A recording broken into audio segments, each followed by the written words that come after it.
یا نبی سلام علیکہ۔ محمد عربی صلی اللہ علیہ وسلم سے بڑا پیر کون ہو سکتا ہے؟ لیکن حضرت وہ ویسے کرنی نہیں آ رہے۔ آقا کریم اپنے بٹن کھولتے ہیں اور کرن کی طرف، یمن کی طرف رخ کر کے لمبی سانسیں لیتے ہیں اور کہا میں رحمان کی خوشبو پا رہا ہوں۔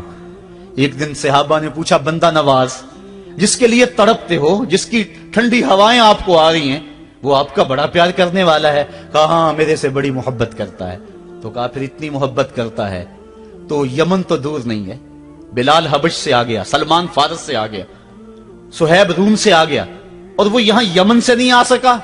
فرمایا اس کی بوڑھی اور نابینا ماں ہے جس کی خدمت اس کو نہیں آنے دیتی۔ اللہ اکبر۔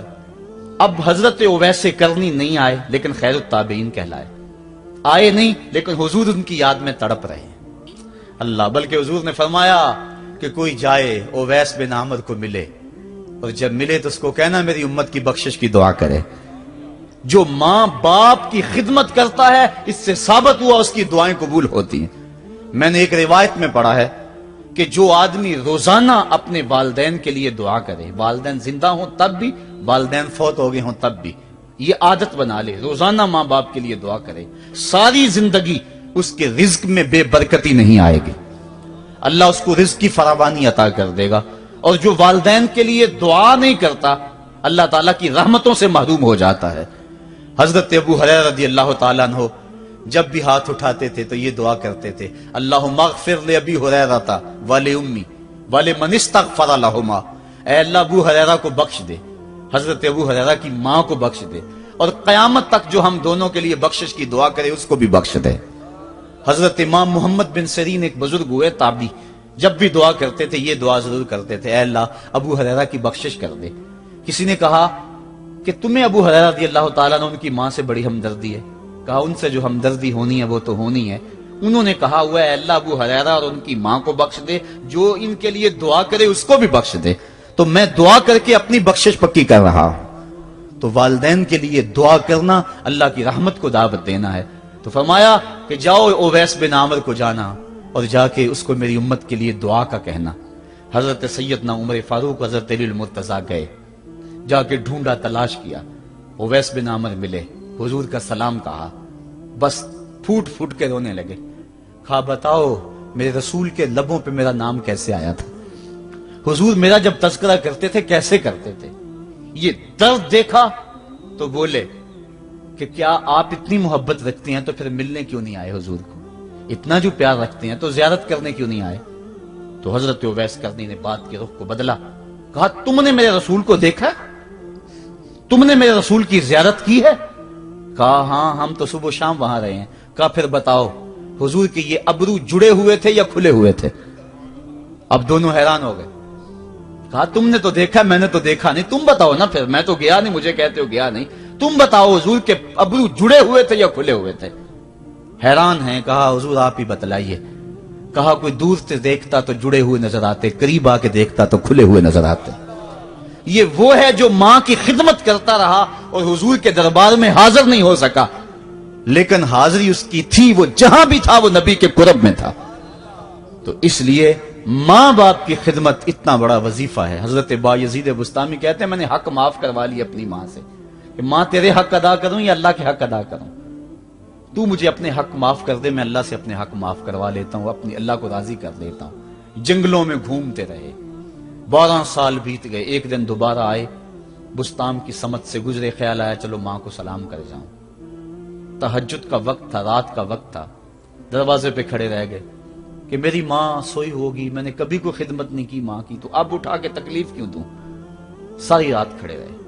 جب تہجد کا وقت گزرا تو نالی سے پانی آیا، سمجھ گئے کہ میری ماں تہجد کے لیے اٹھی ہے، دروازے کے قریب ہو گئے تو ماں نے ہاتھ اٹھا لیے، کہا اللہ میرا بیٹا بایزید تیری طلب میں نکلا ہوا ہے، میں نے اسے اپنے حق معاف کر دیے، تو اس کو اپنا وصال عطا کر دے۔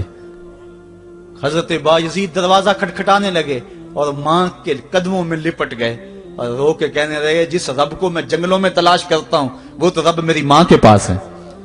تو ماں کی دعاؤں میں اللہ کی رضا ہے، ماں راضی ہو جائے تو سمجھ لو خدا راضی ہے۔ اللہ تعالیٰ جل شانہ نے ارشاد فرمایا وَقَضَىٰ رَبُّكَ أَلَّا تَعْبُدُوا إِلَّا إِيَّاهُ، تیرے رب نے یہ طے کر دیا ہے کہ اس کے علاوہ کسی کی پوجا نہیں کرو گے، وَبِالْوَالِدَيْنِ إِحْسَانًا، اور والدین کے ساتھ اس نے سلوک سے پیش آؤ گے۔ اِمَّا يَبْلُغَنَّ عِندَكَ الْكِبَرَ أَحَدُهُمَا أَوْ كِلَاهُمَا فَلَا تَقُل لَّهُمَا أُفٍّ وَلَا تَنْهَرْهُمَا، اگر تیرے پاس دو یا دونوں میں سے ایک بڑھاپے کو پہنچ جائیں تو پھر ان کے سامنے تو نے اف بھی نہیں کہنی، اور نہ ان کو جھڑکنا ہے، اور ان سے نرم لہجے میں بات کرنی ہے۔ جب ماں باپ جوان ہوں، بچوں کی ضروریات پوری کر رہے ہیں، ان کے تعلیمی اخراجات اور ان کے معاشی سارے معاملات درست کر رہے ہوں، تو اس وقت تو والدین کی بچے تعظیم کرتے ہی ہیں۔ امتحان اس وقت شروع ہوتا ہے جب ماں باپ بوڑھے ہو جاتے ہیں اور چلنے پھرنے کی سخت بھی نہیں رہتی، صرف سانس کی ایک ڈوری لٹکی رہتی ہے، اور جس طرح بچہ اپنے بدن سے مکھی بھی نہیں اڑا سکتا تھا، اب یہ حالت ماں باپ پر آ گئی، اور بچے کی طرح مزاج چڑچڑا ہو گیا۔ زمانے کے حالات بدل گئے، لیکن ماں کی باپ کی وہ پرانی روش ہے، وہ اسی انداز میں اسی ڈگر میں بات کرتا ہے۔ یہ آزمائش کے دن ہیں، یہ امتحان کے دن ہے، اب دیکھنا ہے والدین کی اس وقت تعظیم کون کرتا ہے۔ فرمایا اما یبلغن عندک الکبر، اگر تیرے پاس وہ بڑھاپے کو پہنچ جائیں، دونوں پہنچ جائیں، یا تیری خوش قسمتی کہ دونوں میں سے ایک پہنچ جائیں یا دونوں پہنچ جائیں، تو پھر ان کی تو نے تعظیم کرنی ہے۔ کیا کیسے تعظیم کرنی ہے؟ فلا تقل لہما اف، تو نے ان کو اف بھی نہیں کہنا۔ حضرت امام فخر الدین رازی کے حوالے سے میں آج ہی صبح یا گزشتہ شب اف کی تشریحات دیکھ رہا تھا، انہوں نے 12-13 اقوال بیان کیے ہیں، لیکن 2 قول فرماتے ہیں۔ اف یہ ہے کہ انسان کے بدن کے اوپر جو شفاف رہتا ہو، صاف رہتا ہو، مٹی پڑ جائے، ریت کا ذرہ پڑ جائے تو اس کو پھونک مار کے اس کو ہٹاتا ہے، تو وہ پھونک سے جو آواز پیدا ہوتی ہے اس کو عربی میں اف کہتے ہیں۔ تو پھر اف ہر اس چیز کے لیے منقول ہو گیا جو ناپسندیدہ ہے۔ ایک تو قول یہ ہے کہ والدین کے سامنے اس احتیاط سے رہو۔ دوسری بات آپ فرماتے ہیں اف کا مفہوم یہ ہے کہ جب ماں باپ بوڑھے ہو جائیں تو بول و براز چارپائی پہ نکل جاتا ہے، اور انسان ان کو اٹھا کے ان کی خدمت کرتا ہے، صفائی کرتا ہے، کپڑے بدلتا ہے۔ انسان کی طبیعت میں جو فطری نفاست ہے اس کے تحت اس کو ماں باپ سے جو مکروہ اور ناپسندیدہ بو آتی ہے اس سے وہ بچنا چاہتا ہے۔ وہ نفرت ماں باپ سے نہیں ہوتی، وہ نفرت اس بدبو سے ہوتی ہے جو ماں باپ کے بدن سے یا چارپائی سے یا کپڑوں سے اٹھ رہی ہے۔ تو بندہ اپنے جو ہے وہ ناک پہ کپڑا رکھ لیتا ہے اس بدبو سے بچنے کے لیے۔ تو اف کے مفہوم کو بیان کرتے ہوئے حضرت امام رازی کہتے ہیں کہ انسان کو اس بات سے بھی روکا گیا ہے کہ تو اپنے ناک پہ کپڑا رکھ کے اگر ان کو صفائی کر رہا ہوگا تو ماں باپ کے نازک دل پہ کہیں یہ بوجھ نہ آ جائے کہ میرا بیٹا مجھ سے نفرت کر رہا ہے۔ اس لیے والدین کی تعظیم کا عالم یہ ہے کہ تو کھلے ناک سے ان کی خدمت کرے اور وہ بدبو سہتا رہے، اور اپنے ناک کے اوپر کپڑا بھی نہ رکھے کہ تیرے ماں اور تیرے باپ کے دل کے اندر اتنا خلال اور ملال بھی پیدا نہ ہو۔ یہ ہے اف کا زمرہ۔ حضرت امام حسن رضی اللہ تعالیٰ عنہ نے ساری زندگی اپنی والدہ حضرت فاطمہ زہرا کے ساتھ بیٹھ کے کھانا نہیں کھایا تھا۔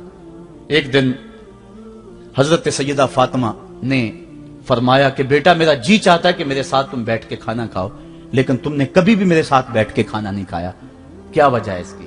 حضرت امام حسن فرمانے لگے، عرض کرنے لگے امی میں اس ڈر سے آپ کے پاس بیٹھ کے کھانا نہیں کھاتا کہ کہیں کسی لقمے کی طرف آپ کی نظر بڑھ جائے اور میں عدم آگہی کی وجہ سے اپنے ہاتھ کو اس لقمے پہ ڈال لوں اور نہ جان سکوں کہ اس لقمے کو اٹھانے کا ارادہ میری ماں کے دل میں پیدا ہو چکا ہے اور میں اللہ کی رحمتوں سے محروم ہو جاؤں، اس ڈر سے میں آپ کے ساتھ بیٹھ کے کھانا نہیں کھایا کرتا۔ یعنی ماں باپ کی تعظیم کا عالم یہ ہے، اف تک نہ کہو۔